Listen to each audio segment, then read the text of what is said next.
Here's my saving movie theaters pitch. So this stems from, so we've seen that movie theaters and how movies are distributed have changed and evolved. But what hasn't changed and evolved is how the movie itself is actually made and then put out there. They're still just making the movie. This is the movie. It goes here, and then it goes here, and then it goes here. Being that this is the theater, this is the video on demand, you pay $30 to own it, and now it's on your streaming platform that you pay monthly for. And it's this product. This process of making this product is still just the process of making this product. They haven't changed the product. It's still made the same way that when it went to theaters, went to DVD. Now it's in your home. It goes from theaters to video on demand, now to streaming. So it goes 3 different things, but it's still the same product. We have to change the product. And we take a page out of the book from video games. We do the reverse of what video games do. And what I mean by that is that let's take a game like The Last of Us. Great game. You can now buy, and this is years after the game has been released, you can now buy the Game of the Year edition of said game, which has all the expansions, all the DLC, all the extra content is in that version of the game. But what if that version of the game was the first thing, the first step of the process? We have things like Lord of the Rings extended editions. We have things like the Snyder Cut. We have things like director's cuts of movies and extended editions of movies. But what if that's the thing that comes first? What if that's the thing that goes into the cinema? What is to get, these movies haven't changed anything. What's to get people to go to the cinema? It's the same product. We just like, oh, well, I'm not going to go to the movie theater because that same exact product's going to be on my streaming platform in like 2 months, or whatever. The timeline is so fast now. But what if that was different? What if that movie that's in the theater is offering me more? The movie itself doesn't offer me anything additional in the theater than it does on my home. And yeah, you can argue some movies do. Oh, 70 millimeter IMAX, Christopher Nolan, this and that, the 3D experience. Okay, those things I can't get at home, sure. But it's still the same product. I'm going to see the same freaking movie. But what if I didn't? What if you're seeing extended scenes, additional content in the theater, the cinema cut, the movie theater cut that you don't get on your streaming platform ever, unless you pay for it. Unless you buy the video on demand version, which would be like your DVD with your bonus commentary and all that bonus, which they still do. They still do, like, you know, you can buy Wicked on DVD and get the sing-along version and get the bonus features. That's all stuff is great. But again, no incentive to really buy that except for those things, because it's going to be on HBO Max or Netflix or whatever the heck a few weeks later, a few months later. So I think the product that they're putting out there has to incentivize us more. This dawned on, you know, this is just like, oh, because I went to go see The Fellowship Extended Edition came back in theaters. The 25-year anniversary is this year. So I went to go see it. I was like, wow, this is so cool. And like, I'm seeing a version of the movie that it's on HBO Max, but I haven't seen the extended edition. It's like, oh, what if, you know, I feel like, you know, this is so awesome. Like, what if movies did that from the beginning and gave me more incentive to actually go to the theater and separated themselves and segmented themselves out. And I was like, oh. First of all, the way you pitched the energy, the excitement, I was like, oh, this is getting good. This is how he did it to me too. I was going to say the AI version of like your podcast with the fast, I was like, that's it. That was it. That is real. Maybe that's what I learned from you. Maybe I do talk like that. Yeah, but no, I think that's an amazing idea. That's my idea. No, I love it. And to add on to it, incentivize them with some type of free digital download that you can only get from the theater that the production company owns, that will take down right after it's no longer in theaters. So here's the biggest thing. And it's going to be for free, but you have to log in information like your first name, last name, and then your email. So now they're on an email list. And now there's 2 different things you can use with that info.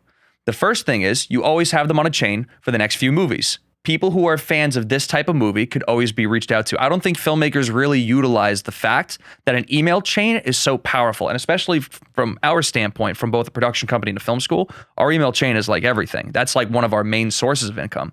But the second thing is you can use that data for ads.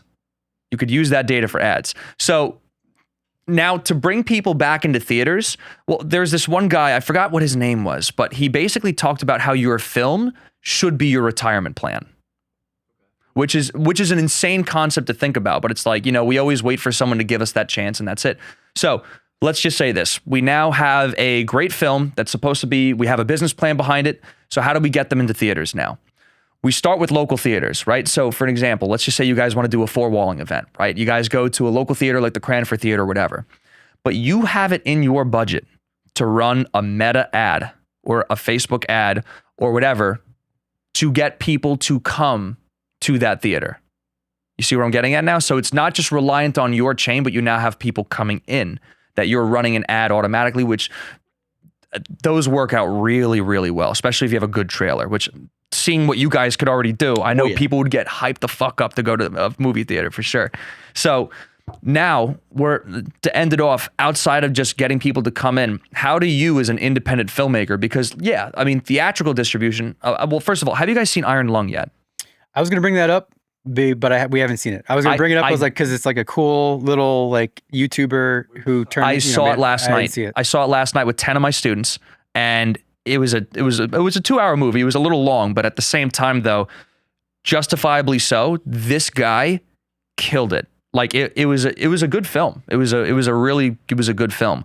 But basically, what he did was he rented out local theaters, and then used his platform to get people to go to those theaters. And so many people loved it to where they were pitching for more theaters to go. And then he started running ads to those local theaters and started. So you see where I'm getting at? Okay. So, but here's the thing.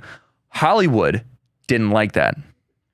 I heard that too. Like they removed him from like the top grossing. They list or something removed like that. him from everything until everybody fought about it until finally. So he's already like 10x'd his return on investment from what I heard. He spent $3 million. I think he did 30 million. Right? But because of Hollywood accounting, you're not going to see all that ticket money back, you know? So that's why I'm saying that having a digital download like that you could only get at the theater solidifies the fact that you have everybody's contact information and you can sell them something outside of the theater. And let's just say the theater takes like, I don't know, 50% of like whatever your ticket sales are. At least now you have another way to sell outside of that. So you have more opportunity for revenue streams because of that connection, because of that contact information, you know? So I think that's a really good idea. Only having an exclusive movie, but I think just add something that they could download for free or add like merch there and you're set. That's only exclusive to when that movie's out. Yeah, no, I was going to say, I like that. I thought about that because I love going to the movies, but I'm like, how do you get more people here? Because like, I miss the movie experience. I miss when we would all go and there'd be a whole theater and, you know, you were all commenting on the movie together. And I was like, I don't know, like if you had the director, but a director can't go to every single showing. So I'm like thinking, what if they did like a Q&A at the end, like a recorded Q&A where the director talks about the movie after the movie? And I was like, would people stay for that? Obviously not the same kind of like thing, but in the same realm of like showing more at the end to kind of like keep people there or get people there.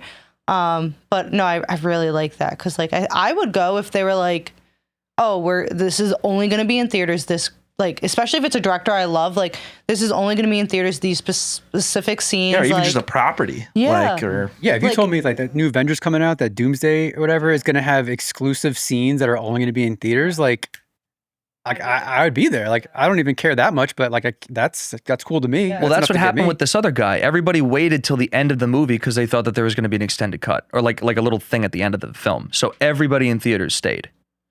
You know what I mean? So having that, if you mention, wait till the end. Oh, yeah. Everyone's going to stay. If you mention that, just that fact alone, not only are people going to go to theaters, they're going to stay till the very end. And then you use something to upsell either another film or a piece of merch or something, you know? Like people were going to the theaters to see, like people went to the theaters for Avatar because they heard that Christopher Nolan's Odyssey's trailer was going to premiere at the beginning of the new Avatar movie. Wow. And it wasn't going to be online yet. So people would go buy a ticket, go to the theater, sit, watch the trailer, and then peace out.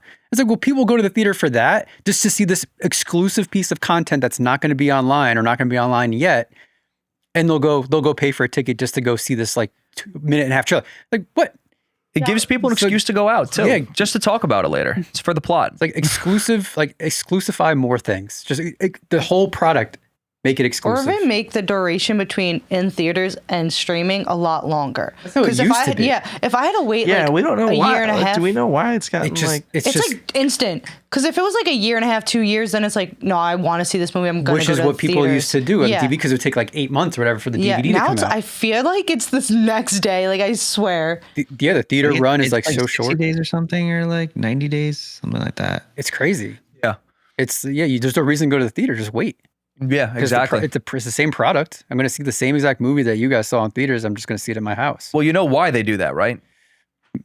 Money, I guess. Well, it is, of course, it's always going to be money, but specifically, it's because they're, when DVDs used to be a thing, Oh, right. The production of them. well, right? And, like, They would literally see money after the movie was done, So like they literally want to throw it out there so they could start collecting more money faster, and especially now they're not making nearly as much money through physical media because no one's buying that shit anymore. Unless somehow it trends and it becomes cool again, then great. Then but Yeah, maybe it'll be like vinyl. there's Come back. there's Yeah. definitely going to be a period for there's sure. some people that swear by like getting the 4K Blu-ray. Because you own it. The difference is that the 4K Blu-ray versus Oh, I'm you sorry. trying to watch it on streaming, like the quality differences. There is there is a quality difference. You're Well, not yeah, gonna- yeah. I understand that. that's for a sure. little- Yeah. Yeah. It's a little vinyl-ish. Let's get the hipsters on it to market it, to be like, it's really cool to go to the movie theaters. And then maybe we'll Hipster get, ad campaign. how thrifting's big now, like things like that. Yeah. Maybe we could get people back at the theaters. Well, I mean, even you as a filmmaker, like if you have a platform or if you're actors or whoever your principal people are, don't be afraid to advocate to people, hey, buy the Blu-ray. Like this supports us. Like it's like from a musician's perspective, like when I used to pump out music, just back in 2018, I used to tell people, don't stream my shit on Spotify, buy it on iTunes. And sales started to soar at that point more than a stream would. So even just you being you and advocating, hey, listen, if you really love what I do, buy the Blu-ray right now. And if you buy it right now, blah, blah, blah, and you give whatever exclusive offer, right? But I think what you just said though, having an exclusive piece of content that's only going to be in theaters is excellent. Just throw in some other way where we can now record who's coming in and also giving them a freebie on top of that too. It makes it even better. Like have it as like a QR code that pops up on the screen. Thank you for Yeah. watching this movie. Because why not? Right. Yeah. Because why Yeah, not? yeah. It's Right. just extra stuff. Like it's such low effort for such high return on potential. Yeah, for sure. I think that's a great I might steal that actually. Yeah. Steal Like, I it. Make it appreciate Yeah, make it happen. You better credit him. It's the one thing I noticed that hasn't changed. The actual physical product of the movie, it hasn't changed. There's no evolution.